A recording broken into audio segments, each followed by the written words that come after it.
Hi, welcome back to the continuation of last week's session. My name is Theresa Bates of Peaceful Passages, and this is my friend Sarah Onstead, who is my wonderful co-host. I'm very thankful that she's here. We were talking in the last session about some of the challenges of dying at home and responsibilities of what to do and what to think about before you bring somebody into your home and some of the different parameters of that. So what I would like to talk about today is a little bit more of the death itself. What is to be expected. Yeah. Right, and some of the things to have in place. Do you want to start off with any questions or any? What would be like some supplies that we would need, like as far as like actually taking care of things and making them comfortable, and then also caring for the deceased? Okay. Well, some of the things that's good to have at home is if you have a hospital bed, the best sheets to get are the long fitted sheets because they tend to be obviously a little bit longer, but they will fit a hospital bed a little bit better. So have extra sheets on hand. I don't like calling diapers, I call them briefs, but have supplies, extra blankets, towels, and things like that, pillows to prop people up. So some of those supplies are good to have on hand. And it depends if the, the person that you're caring for, if they can grasp tools, if they need to be fed or you can feed them. Sometimes there's really good resources online to get cups and spoons and things like that to help out. But if you're going with the hospice agency, the social workers and the occupational therapists are really good about helping with that. Good. And will help you navigate some of that. But it's better to have a little bit extra, towels, washcloths, and a basin or two like that to have on hand.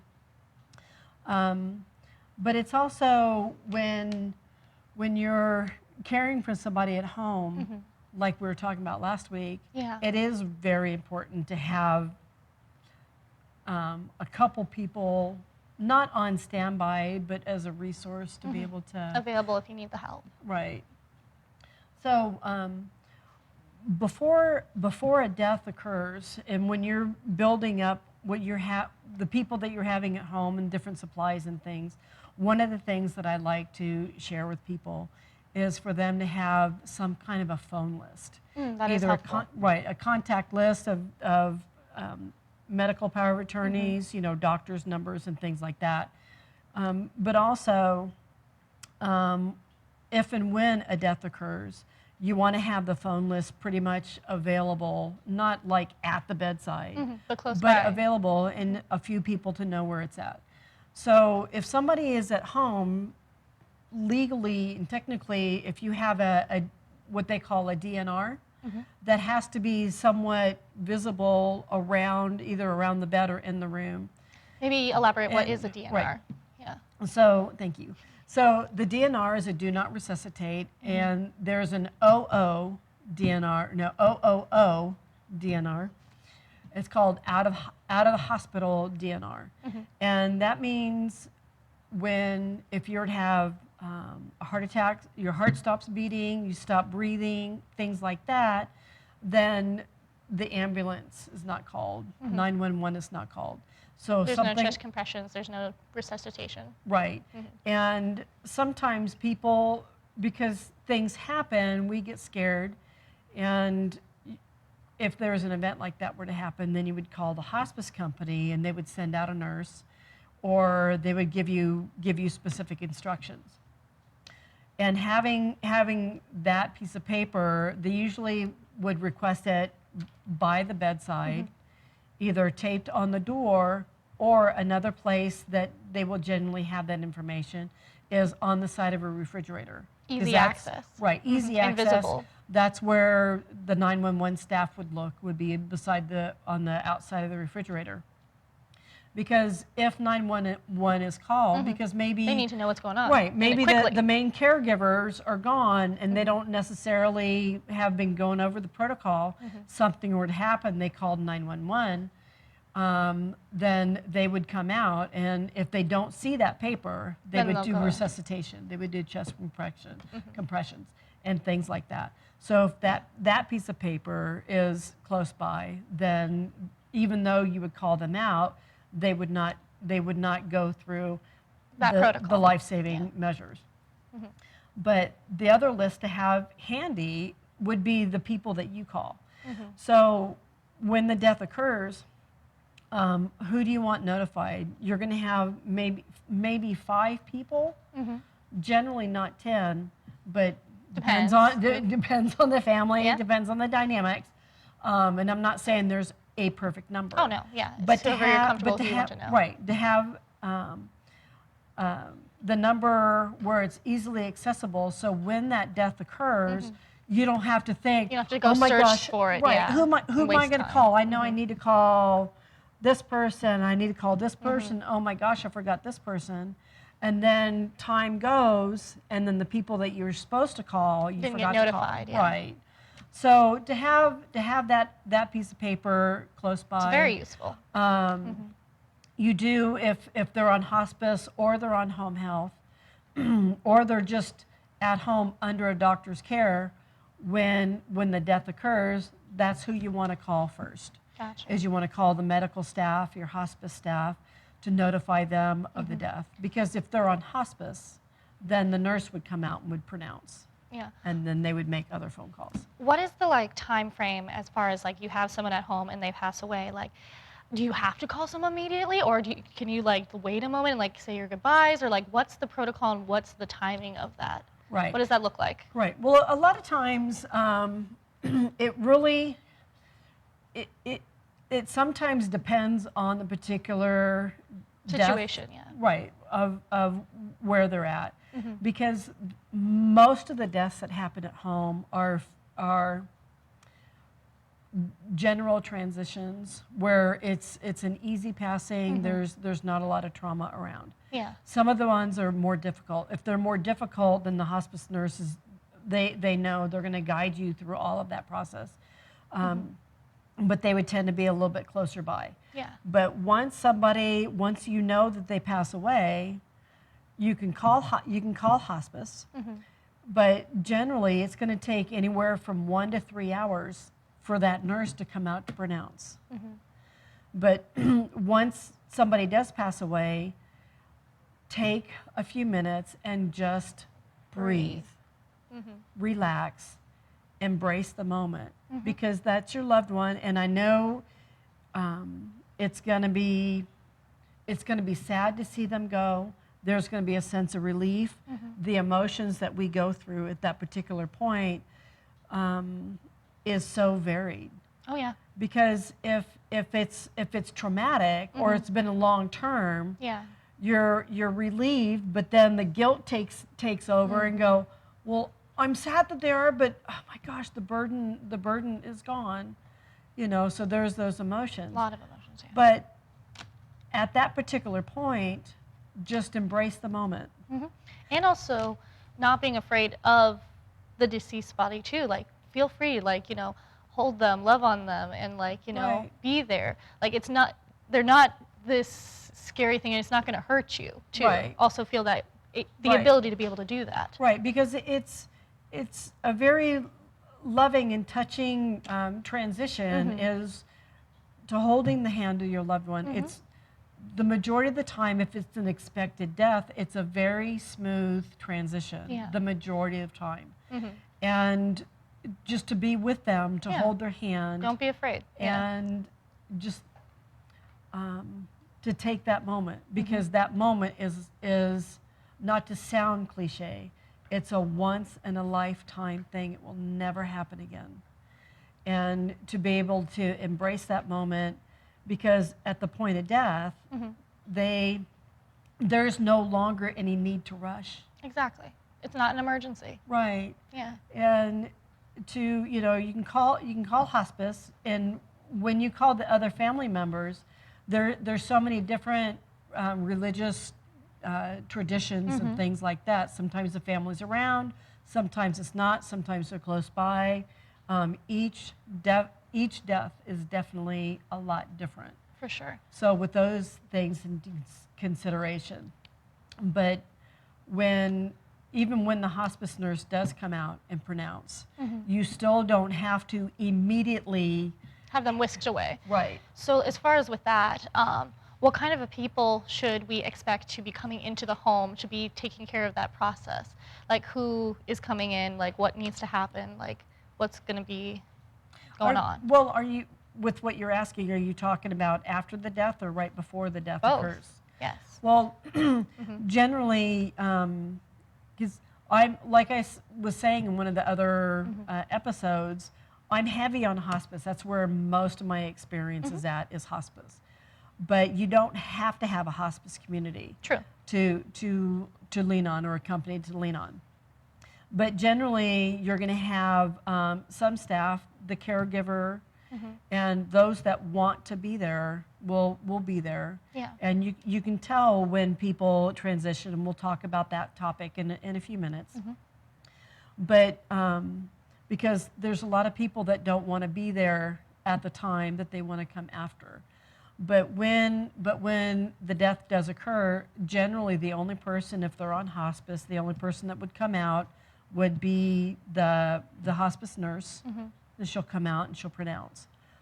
If they're under a doctor's care and you're not, and there's not a nurse that's going to be sent, then generally you would call the police.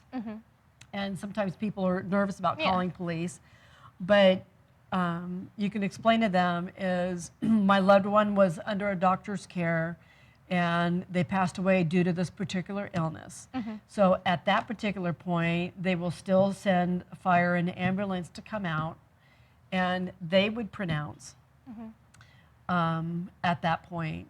And there's a lot kind of in that because when 911 and the police are called, the police will come out and nobody's done anything wrong. No, but they just want to assess the situation. Right. And there was a couple of different stories that I have. Is one of the people I took care of, their mother was moved into their home from a foreign country. And she was at the very end of her life, but they didn't have any doctor to care for them. So they did a video chat with the doctor, and the doctor did looked at her mother, and it was obvious that she was in transition. She was within a couple hours of passing away, and the doctor had said, "Yes, I'll sign the death certificate." But when she did pass away, we did have to call the police, and they sent fire and ambulance. But because the medical power of attorney was there, the durable power of attorney, all the siblings were there, they didn't have to resuscitate. The police came out, and thankfully for that situation, the medical examiner or coroner, it's the same position. Different states call them either a medical examiner or a coroner. The police let them know that they didn't need to come out because it was a death at home, and they were under a doctor's care. A different scenario though is even if you're on hospice or not, you're in doctor's care. But if one of my clients had, when she was getting up, had fallen and broken her hip. And it was a solid break, but she didn't want to go to the hospital. She wanted just to go ahead and stay home and pass away at home. Because hospice explained to them that she broke her femur, which is the biggest bone in the body, and that's what caused that particular death. And it wasn't her pre-existing condition. Right, and it wasn't the pre-existing. So from that point, when she did pass away, they called hospice, but they had, because it was not a pre-existing, they had to call the police. The medical examiner did come out.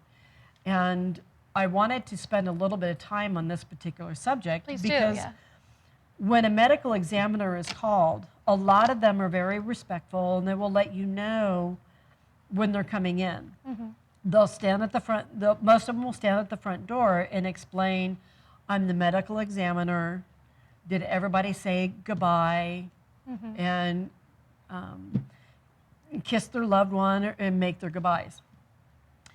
And people will say either yes or no, or they'll say, you know, I'll give you a couple more minutes inside the house. The reason why they do that is when a medical examiner steps inside the house, and especially inside the room, Yeah.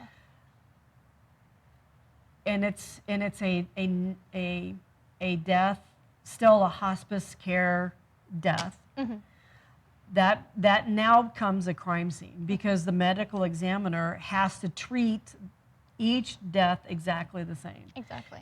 Which is why he had asked, or she had asked, if everybody said their goodbyes. Even though there's nothing wrong that happened, she fell, she broke her leg. They have to treat each particular crime scene all the same, so there's no differences between. Way things are taken care of. Right. Thank you. So the reason why they ask that is if somebody were to try to touch them or kiss their loved one, he has to treat every situation the same. So when the medical examiner steps in the room, everybody has to back out. They are now the ward of, he is 100% full authority to take care of the deceased. And you can't touch them, you can talk to them from a distance, but you can't touch them, you can't kiss them, you can't do anything. Because at that point, it's a crime scene. And you don't want there to be any interference. Right, you don't want any interference. And also the legal ramifications. There's part of the legal ramifications. Again, I'm not an attorney, but they want to make sure if you go to try to touch them or kiss them, they will stop it, because if it's a crime scene, you're going to try to plant information, plant evidence, take evidence away. So they don't. And if you want to be aggressive to say, well, I still want to touch my loved one, they will make you back off. And there's been very few instances where they have and they can arrest you, because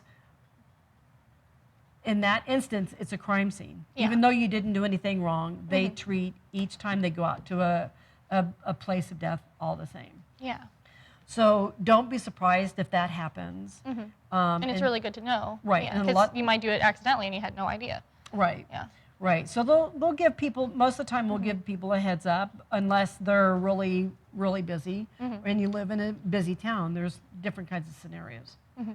So I did want to go a little heavy on that, because a lot of people don't understand when the medical examiner comes in on how that happens.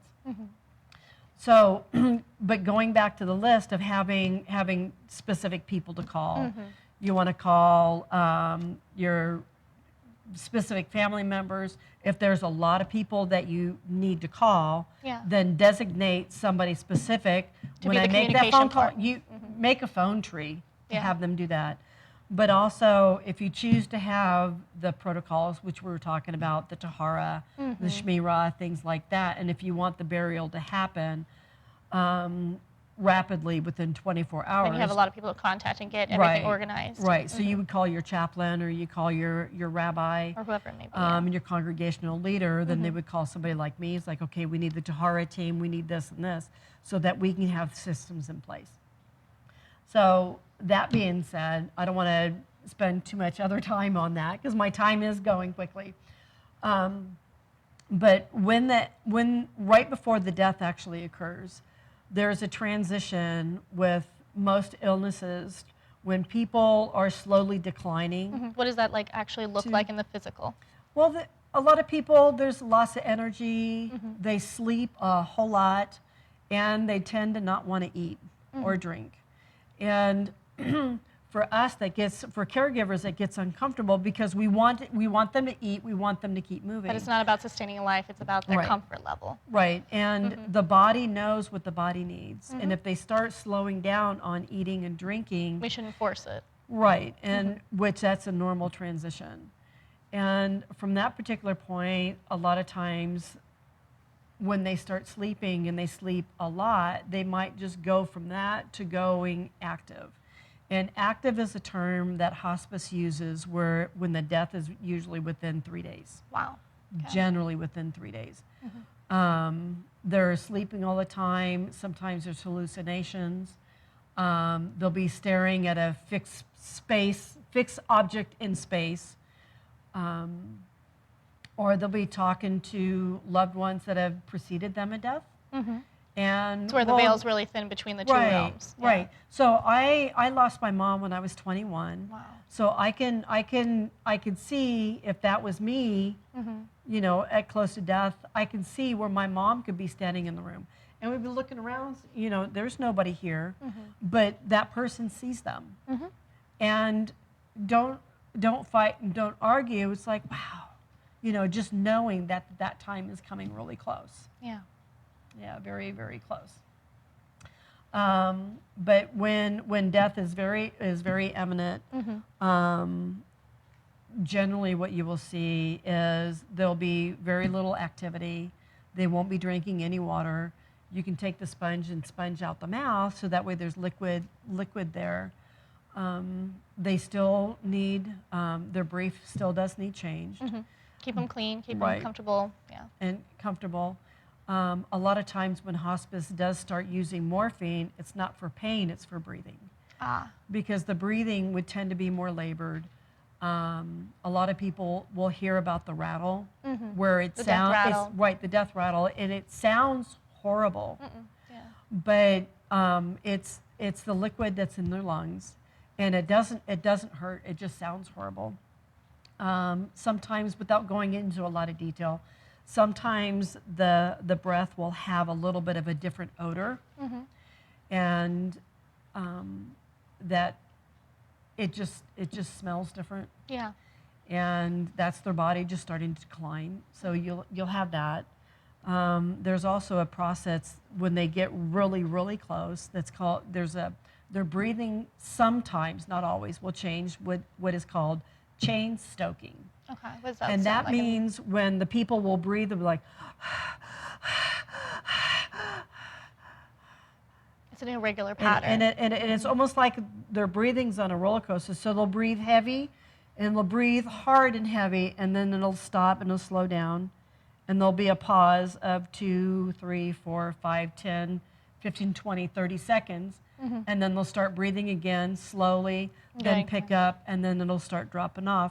When that happens, you know death is within minutes. At and that it's just the particular body's point. natural process of shutting down. Right. And it's still, at that point, it's still a very peaceful, very, very peaceful time.